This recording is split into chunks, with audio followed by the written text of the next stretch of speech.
எல்லாருக்கும் வணக்கங்க. இன்றைக்கி நம்ம கிச்சனில் இருக்கிற ஒரு பெரிய தலைவலி பற்றி தாங்க பார்க்க போகிறோம். நம்ம வீட்டு கேஸ் ஸ்டவ் இருக்கிற அந்த விடாப்படியான எண்ணெய் பிசுக்கு, அழுக்கு கரை இதையெல்லாம் நீக்க இனிமேல் நீங்கள் கஷ்டப்பட்டு தீர்க்கவே வேணாங்க. நம்ம வீட்டில் இருக்கிற சாதாரண கோல்கேட் பேஸ்ட்டு மட்டும் இருந்தால் போதும். வெறும் 5 நிமிஷத்தில் உங்கள் பழைய கேஸ் ஸ்டவ்வுமே அப்படியே புதுசு போல் பலன்னு மாற்றிடலாங்க. அது எப்படின்னு பார்க்குறதுக்கு முன்னாடி நம்ம சேனலை இன்னும் சப்ஸ்கிரைப் பண்ணலைன்னா மறக்காமல் பண்ணிடுங்க. வாங்க வீடியோக்குள்ளே போய் என்னென்ன டிப்புன்னு சொல்லி பார்க்கலாம். வீடியோவை ஸ்கிப் பண்ணாமல் முழுமையாக பாருங்கள்.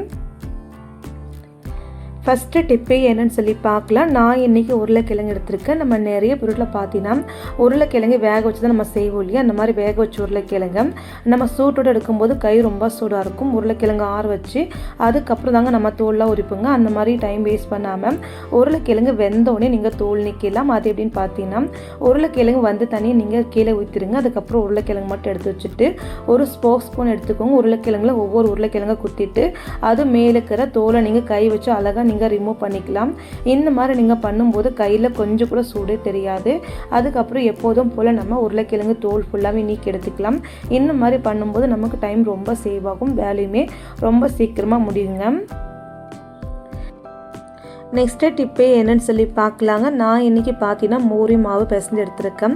நம்ம நிறைய பேருக்கு பார்த்தீங்கன்னா பூரி நிறைய பிடிக்கும். அதிகமாக நம்ம செய்யலனாலும் எப்பயாச்சும் ஒரு டைம் நம்ம பூரி செய்வோம் இல்லையா. அந்த மாதிரி பூரி செய்யும்போது எண்ணெயில் நிறைய கஷ்டம் தங்கும். அந்த மாதிரி எண்ணெயில் கஷ்டம் தங்காமல் இருக்க இந்த டிப்பை நீங்கள் ஃபாலோ பண்ணுங்கள். எப்போதும் போல் மாவு உருட்டி எடுத்துகிட்டு நீங்கள் நிறைய பேர் பூரிக்கு தேய்க்கும் போது மாவு போட்டு ஸ்ப்ரெட் பண்ணி தேய்ப்பீங்க இல்லையா.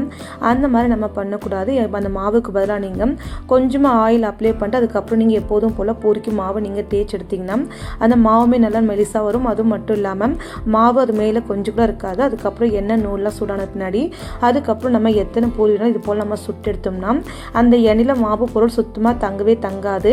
நீங்கள் எத்தனை பூரி நீங்கள் செஞ்சாலும் சரிங்க, அந்த எண்ணெய் நல்லா தெளிவாகவே இருக்கும். கொஞ்சம் கூட கலரே மாறாது. அதுக்காக இந்த டிப்பை நீங்கள் ட்ரை பண்ணுங்கள். நம்ம சப்பாத்தி செய்யும்போது வேணால் நீங்கள் மாவை ஸ்ப்ரெட் பண்ணி தேய்ச்சிக்கலாம். ஆனால் நீங்கள் பூரி செய்யும்போது கண்டிப்பாக இந்த டிப்பை நீங்கள் ஃபாலோ பண்ணி பாருங்கள். ஒரு டைம் நீங்கள் செஞ்சு பார்த்தா உங்களுக்கே நல்லா வித்தியாசம் தெரியுங்க. இந்த டிப் உங்களுக்கு பிடிச்சிருக்கு அப்படின்னா மறக்காமல் வீடியோக்கு லைக் பண்ணிக்கோங்க. மறக்காமல் சப்ஸ்கிரைப் பண்ணிட்டு ஆல்ரெடி பெல் பட்டன் இருக்குது, அதுவுமே ஆன் பண்ணி வச்சுக்கோங்க.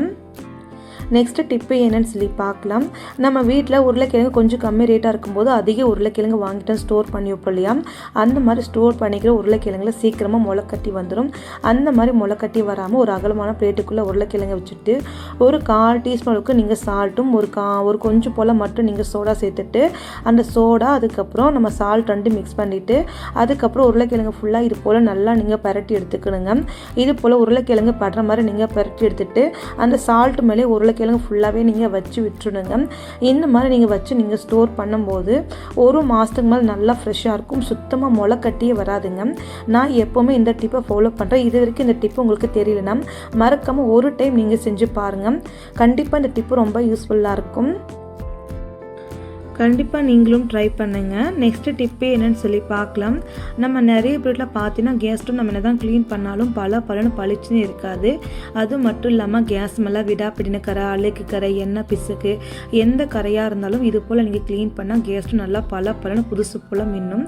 கேஸ் ஸ்டவ் ஃபஸ்ட்டு நம்ம க்ளீன் பண்ணதுக்கு முன்னாடி நீங்களே பாருங்கள் எந்த அளவுக்கு எண்ணெய் பிசுக்கரை, டீ கரை, அழுக்கு கரை எல்லாமே இருக்குது. அதுவும் மட்டும் இல்லாமல் தோசை மாவு எல்லாமே அங்கங்கே ஊற்றிருக்குங்க. கேஸ் ஸ்டவ் க்ளீன் பண்ணுறதுக்கு முன்னாடி சிலிண்டர் ஆஃப் பண்ணிட்டு கேஸ் மேலே ஸ்டாண்டு ஃபுல்லாக இருக்கு இல்லையா, அது ஃபுல்லாகவே நம்ம எடுத்துக்கலாங்க. அது எடுத்துகிட்டு அந்த பர்னர் மேலே தண்ணி படாமல் இருக்க கொட்டாங்குச்சி எடுத்து நீங்கள் பர்னர் மேலே இது போல் நீங்கள் மூடி விட்டுருங்க. இது போல் மூடிவிட்ட பின்னாடி கேஸ் ஸ்டவ் க்ளீன் பண்ணுறதுக்காக ஒரு 6 ஸ்பூனுக்கு நம்ம சமையலுக்கு யூஸ் பண்ணக்கூடிய சோடா நம்ம சேர்த்துக்கலாங்க. சோடா நம்ம சேர்த்ததுக்கப்புறம் இது கூடவே பார்த்தீங்கன்னா கோல்கேட்டு ஒரு கொஞ்சம் போல் மட்டும் நம்ம சேர்த்துக்கலாங்க. இந்த 2 பொருள் நீங்கள் சேர்த்துட்டு 2 பொருளை கை வச்சு நல்லா நம்ம மிக்ஸ் பண்ணிக்கலாம். நல்லா நம்ம மிக்ஸ் பண்ணிட்டு விட்ட பின்னாடி கேஸ் ஸ்டவ் ஃபுல்லாகவே இந்த கோல்கேட் பேஸ்ட்டு நம்ம கேஸ் ஃபுல்லாகவே அப்ளை பண்ணி விட்டுக்கலாம். கொஞ்சமாக நீங்கள் தண்ணி தெளித்து இந்த பேஸ்ட்டு ஃபுல்லாகவே நீங்கள் கேஸ் ஃபுல்லாகவே அப்ளை பண்ணிவிட்டு ஒரு 2 நிமிஷம் போல் அப்படியே விட்டுருங்க. 2 நிமிஷம் கழித்து நீங்கள் ஒரு நார் எடுத்துக்கலாங்க. ஸ்க்ரப் எடுத்துகிட்டு நல்லா நீங்கள் தேய்ச்சி கொடுங்க. எந்த இடத்துல ரொம்ப அழுக்கு கரை விடாப்பிடின கரை எண்ணெய் பிசுக்கு இருக்கோ அந்த இடத்துல ரொம்ப தேய்க்க வேண்டாம். லைட்டாக நீங்கள் தேய்ச்சாலே போதும். லைட்டாக நீங்கள் தேய்ச்சி விட்டதுக்கப்புறம் எப்போதும் போல் நீங்கள் தண்ணி ஊற்றி க்ளீன் பண்ணிக்கலாம். நான் ஃபஸ்ட்டு கொஞ்சமாக நான் தண்ணி ஊற்றிக்கிறேங்க. தண்ணி ஊற்றிட்டு ஒரு டைம் நம்ம கையை வச்சு இது போல் நம்ம க்ளீன் பண்ணி விட்டுறலாங்க. அதுக்கப்புறம் நம்ம எப்போதும் போல் ஒரு துணி எடுத்துக்கலாங்க, இல்லை ஸ்பாஞ்ச் எடுத்துகிட்டு இந்த கேஸ் ஸ்டவ் ஃபுல்லாகவே நல்லா நம்ம நீட்டாக தொடச்சி எடுத்துக்கலாங்க.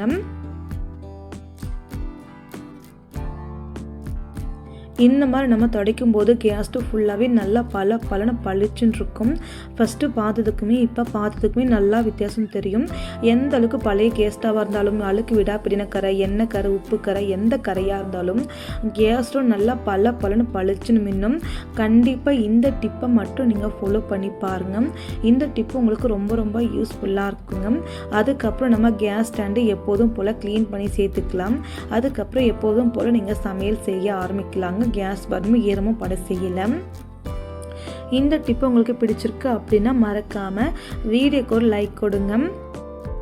நெக்ஸ்ட் டிப்பு என்னன்னு சொல்லி பார்க்கலாம். நம்ம இன்றைக்கி சமையல் டிப்ஸ் தாங்க பார்க்க போகிறோம். இந்த மாதிரி சிக்கன் கிரேவி செஞ்சு கொடுத்தா யார் தாங்க வேண்டான்னு சொல்லுவாங்க. அதுக்கு நம்ம ஒரு கடாய் வச்சுக்கலாம்.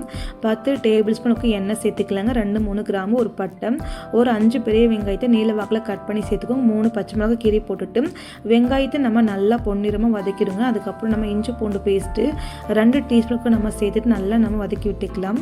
அதுக்கப்புறம் 2 மீடியம் சைஸ் தக்காளியை குட்டி நறுக்கிட்டு நம்ம சேர்த்துக்கலாம். இது கூடவே 1/4 டீஸ்பூன் நம்ம மஞ்சள் தூள், தனி மிளகாய் தூள் 2 டீஸ்பூனுக்கு நான் சேர்த்துக்கிறேன். இது கூடவே நம்ம சிக்கன் மசாலா 1 டீஸ்பூனுக்கு நான் சேர்த்துக்கிறேங்க. அதுக்கப்புறம் ஜீரக பொடி ஒரு 1/4 டீஸ்பூனுக்கு சேர்த்துட்டு கரண்டி வச்சு நல்லா கலக்கிட்டு 1 நிமிஷம் போல் விடுங்க. ஏன்னா நல்லா இது போல் பிரிஞ்சதுக்கப்புறம் நம்ம க்ளீன் பண்ணி வச்ச 1/2 kg அளவுக்கு சிக்கன் நம்ம சேர்த்துக்கலாங்க. அதுக்கப்புறம் தேவையான அளவுக்கு நம்ம கல்லுப்பு சேர்த்து நல்லா கலக்கி விட்டுக்கலாம். அதுக்கப்புறம் இது கூடவே நம்ம 4 டீஸ்பூனுக்கு நம்ம தயிர் சேர்த்துக்கலாங்க. தயிர் நீங்கள் சேர்த்ததுக்கப்புறம் இது கூடவே நீங்கள் பார்த்தீங்கன்னா கரம் மசாலா சேர்த்துக்கலாம். கரம் மசாலா கம்பல்சரி நீங்கள் 1 டீஸ்பூனுக்கு நம்ம சேர்த்துக்கலாங்க. கரம் மசாலா 1 டீஸ்பூனுக்கு நம்ம சேர்த்துட்டு இது கூடவே நீங்கள் மல்லித்தூளும் 1 டீஸ்பூனுக்கு நம்ம சேர்த்துக்கலாங்க. அப்போ தாங்க காரத்துக்கும் மல்லித்தூளுக்கும் கரெக்டாக இருக்கும். அதுக்கப்புறம் நீங்கள் பார்த்தீங்கன்னா இது கூடவே நம்ம ஒரு கரண்டி வச்சு நல்லா நம்ம கலக்கி விட்டுக்கலாங்க.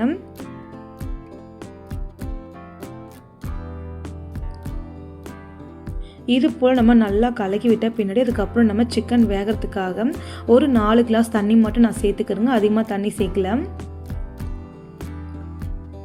தண்ணி நம்ம சேர்த்ததுக்கப்புறம் கரண்டி வச்சு நல்லா நம்ம கலக்கிட்டுக்கலாம். கலக்கி விட்ட பின்னாடி ஒரு கொத்து அளவுக்கு பச்சை கருவேப்பிலை நீங்கள் சேர்த்துக்கோங்க. பச்சை கருவேப்பிலை நீங்கள் சேர்த்துட்டு அதுக்கப்புறம் மூடி போட்டு ஒரு 10 நிமிஷம் போல் மட்டும் நீங்கள் கொதிக்க வச்சு எடுத்து பாருங்கள்.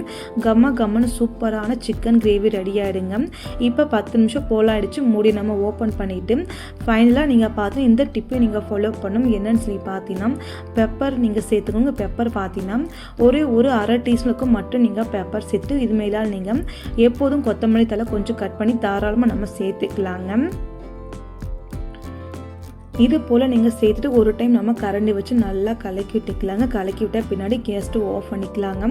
இந்த மாதிரி சிக்கன் கிரேவி நீங்கள் செஞ்சு கொடுங்க. யாருமே வேண்டான்னு சொல்ல மாட்டாங்க. அந்தளவுக்கு சூப்பராக இருக்கும். நம்ம கிராமங்களில் சிக்கன் கிரேவி செய்வாங்க இல்லையா, அதே போல் அதே டேஸ்ட்டில் அப்படியே இருக்கும்.